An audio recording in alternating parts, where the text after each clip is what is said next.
नमस्कार दोस्तों, result clear में आपका स्वागत है।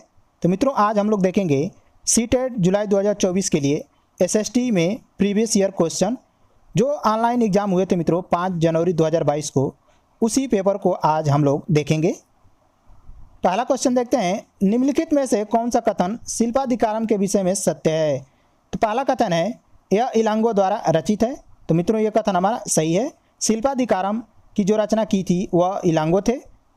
यह तमिल भाषा में रचित है, तो यह भी कथन हमारा सही है। शिल्पाधिकारम तमिल भाषा में लिखा गया है। इसमें कोवलन और माधवी की बेटी की कहानी है, तो यह कथन हमारा गलत है। शिल्पाधिकारम में मित्रों कोवलन और कन्नगी की कहानी है। कोवलन कन्नगी से प्रेम करता था, तो उसी की प्रेम कथाओं का वर्णन है इसमें। उसकी रचना लगभग 500 वर्ष पहले की गई थी, तो यह भी कथन हमारा गलत है। शिल्पाधिकारम की रचना मित्रों 1800 वर्ष पहले की गई थी।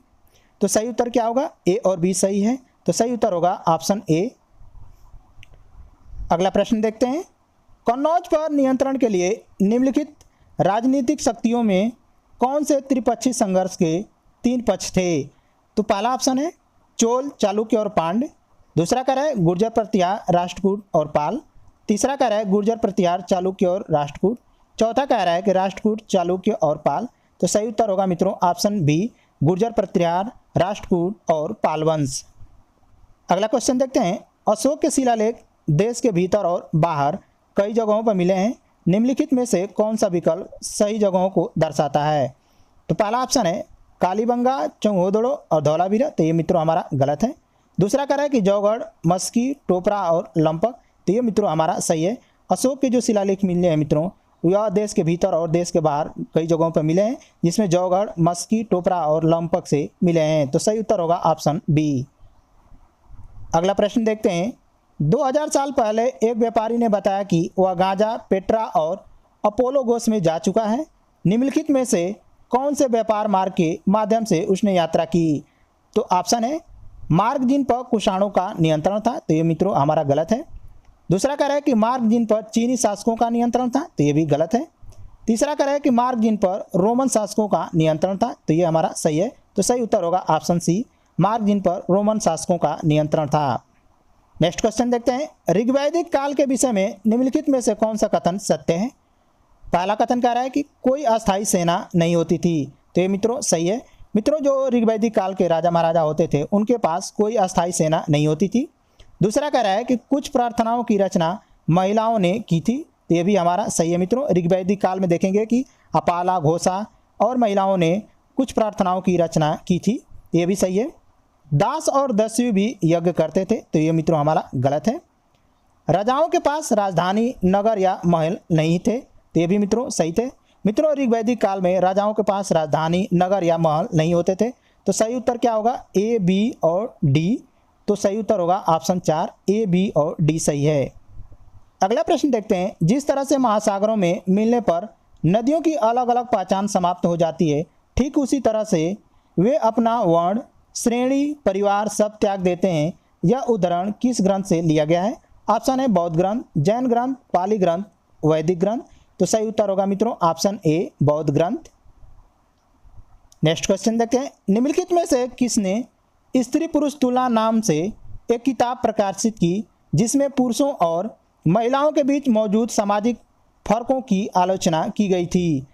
पहला ऑप्शन है पंडित रमाबाई, सावित्रीबाई फुले, ईश्वरचंद विद्यासागर, ताराबाई शिंदे। तो सही उत्तर होगा मित्रों ऑप्शन डी, ताराबाई शिंदे।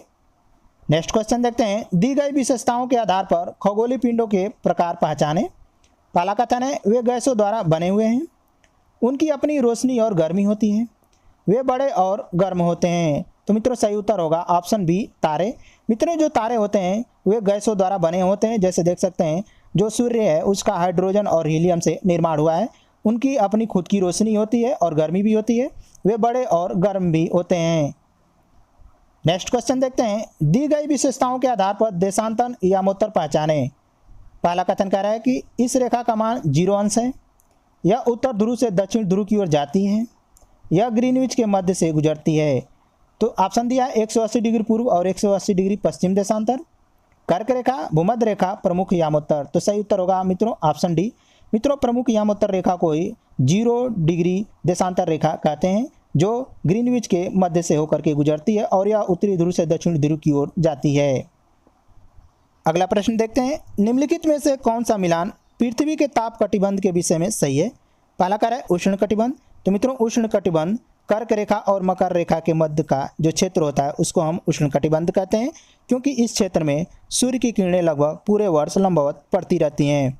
शीतोष्ण कटिबंध ये भी हमारा सही है मित्रों, कर्क रेखा और उत्तर ध्रुव के मध्य के क्षेत्र को हम शीतोष्ण कटिबंध कहते हैं। शीत कटिबंध उत्तर ध्रुव वृत्त और उत्तर ध्रुव के मध्य का क्षेत्र जो होता है उसको शीत कटिबंध कहते हैं। तो सही उत्तर होगा मित्रों ऑप्शन 4। नेक्स्ट क्वेश्चन देखते हैं, निम्नलिखित में से कौन सी विशेषताएं भारत के संविधान जिसे 26 जनवरी 1950 को लागू किया गया था में मौजूद है। तो पहला कथन कह रहा है कि सार्वभौमिक वयस्क मताधिकार को अपनाना, तो ये बिल्कुल सही है मित्रों। दूसरा कह रहा है कि 21 वर्ष से अधिक आयु के सभी भारतीयों को राज्य और राष्ट्रीय चुनाव में मतदान करने की अनुमति होगी, तो ये भी मित्रों हमारा सही है। तो सही उत्तर होगा मित्रों 2, ए और बी दोनों सही हैं। नेक्स्ट क्वेश्चन देखते हैं, भूमध्य सागरीय वनस्पति निम्नलिखित में से कौन से क्षेत्र में पाई जाती है। पहला ऑप्शन है मध्य अमेरिका। तो मित्रों मध्य अमेरिका में भूमध्य सागरीय वनस्पति नहीं पाई जाती है। संयुक्त राज्य अमेरिका में कैलिफोर्निया इसमें पाई जाती है मित्रों। दक्षिण पश्चिमी अफ्रीका इसमें भी पाई जाती है। दक्षिण पश्चिमी ऑस्ट्रेलिया इसमें भी पाई जाती है। तो सही उत्तर होगा मित्रों ऑप्शन सी, बी, सी और डी सही हैं। नेक्स्ट क्वेश्चन देखते हैं, निम्नलिखित प्रक्रियाओं में से जल चक्र में निहित प्रक्रियाओं को चुने। पहला कह रहा है संघनन, तो संघनन होता है मित्रों। आत्पन ये नहीं होता है मित्रों। वाष्पीकरण ये होता है। वृष्टिपात या वर्षण ये भी होता है मित्रों। तो सही उत्तर होगा ए, सी, डी अर्थात ऑप्शन नंबर डी होगा। नेक्स्ट क्वेश्चन देखते हैं, स्थल समीर, समुद्री समीर और लू कौन सी पवन है। पहला ऑप्शन है मौसमी पवन, ग्रही पवन, स्थानीय पवन, अस्थायी पवन। तो मित्रों सही उत्तर होगा ऑप्शन सी, स्थानीय पवन। मित्रों जो स्थल समीर होती है, समुद्री समीर होती है और लू होते हैं, इनको हम स्थानीय पवन कहते हैं। अगला प्रश्न देखते हैं, वायुदाब के विषय में दिए गए कथन को पढ़ें और सही विकल्प चुनें। पहला कह रहा है कि वायुदाब बादलों के भार से पृथ्वी की सतह पर बना पड़ा दबाव है। तो मित्रों ये गलत है। मित्रों जो वायुदाब होता है वह पृथ्वी पर वायु के कारण जो पड़ने वाला जो दबाव होता है उसी को हम वायुदाब कहते हैं। निम्न दाब आसमान में बादल उपस्थित और मौसम से संबंधित हैं। तो ये मित्रों हमारा सही है। तो सही उत्तर होगा मित्रों कि ए गलत है और बी सही है। तो सही उत्तर होगा ऑप्शन नंबर बी। अगला प्रश्न देखिए, निम्नलिखित में से संसाधन संरक्षण का कौन सा सही साधन है।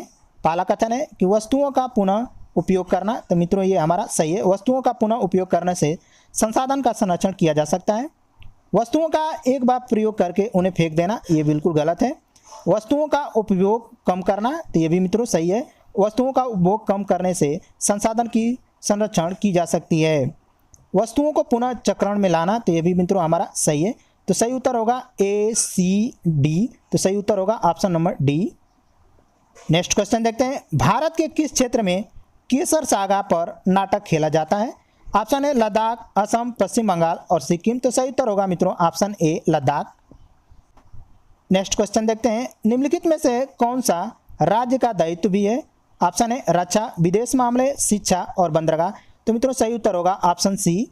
मित्रों शिक्षा जो होती है समवर्ती सूचक का विषय है, जिसपे राज्य सरकार और केंद्र सरकार दोनों कानून बना सकते हैं, जबकि रक्षा, विदेश मामले और बंदरगाह ये केंद्र सरकार के दायित्व हैं। अगला प्रश्न कह रहा है, बुनकरों को डैश में उचित मूल्य मिलता है। ऑप्शन है दादन व्यवस्था, सहकारी संस्थाओं, वस्त्र निर्यात के कारखाने, अंतर्राष्ट्रीय बाजार। तो सही उत्तर होगा मित्रों सहकारी संस्थाओं। मित्रों सहकारी संस्थाओं में बुनकरों को उचित मूल्य मिलता है। अगला प्रश्न देखते हैं, भारतीय संविधान में धर्मनिरपेक्षता की संकल्पना निम्नलिखित में से कौन सी परिस्थिति में प्रतिबिंबित होती है। तो मित्रों धर्मनिरपेक्षता का उल्लेख भारतीय संविधान में किया गया है, जिसमें कहा गया है कि राज्य का कोई धर्म नहीं है, अर्थात लोग व्यक्तियों को बिना किसी भेदभाव के अपने धर्म के पालन की स्वतंत्रता होगी। तो सही उत्तर होगा option number D. Next question देखते हैं, बहुमत की निरंकुशता का अर्थ है जहां बहुसंख्यक अल्पसंख्यक सामूहिक रूप से निर्णय लेते हैं। ये गलत है मित्रों। दूसरा कह रहा है कि बहुसंख्यक अल्पसंख्यक को अलग कर अपने हितों में लगा रहता है। तो ये मित्रों हमारा सही होगा। तो सही उत्तर होगा option number B. Next question देखते हैं, निम्नलिखित में से संसाधनों से संबंधित कौन सा कथन गलत या सही नहीं है। पहला कह रहा है कि वायु, जल, मिट्टी और खनिज प्राकृतिक संसाधन है। तो मित्रों ये सही है। वायु, जल, मिट्टी और खनिज जो होते हैं मित्रों वह प्राकृतिक संसाधन होते हैं। समय के साथ संसाधन आर्थिक रूप से मूल्यवान हो सकते हैं। तो ये भी बिल्कुल सही है मित्रों। समय के साथ जैसे जैसे परिवर्तन होता जाता है, जैसे जैसे हम मशीनों का प्रयोग करते जाते हैं, उसके अनुसार आर्थिक रूप से संसाधन मूल्यवान होते चले जाते हैं। लोग स्वयं संसाधन नहीं है। तो ये मित्रों बिल्कुल ही गलत है। लोग स्वयं संसाधन होते हैं। समय और प्रौद्योगिकी दो महत्वपूर्ण कारक हैं जो पदार्थों को संसाधन में परिवर्तित कर सकते हैं। तो ये भी मित्रों सही है। तो सही उत्तर होगा मित्रों हमारा ऑप्शन नंबर सी। तो मित्रों थे आज के प्रमुख प्रीवियस ईयर क्वेश्चन। मिलते हैं अगले वीडियो में, तब तक के लिए नमस्कार।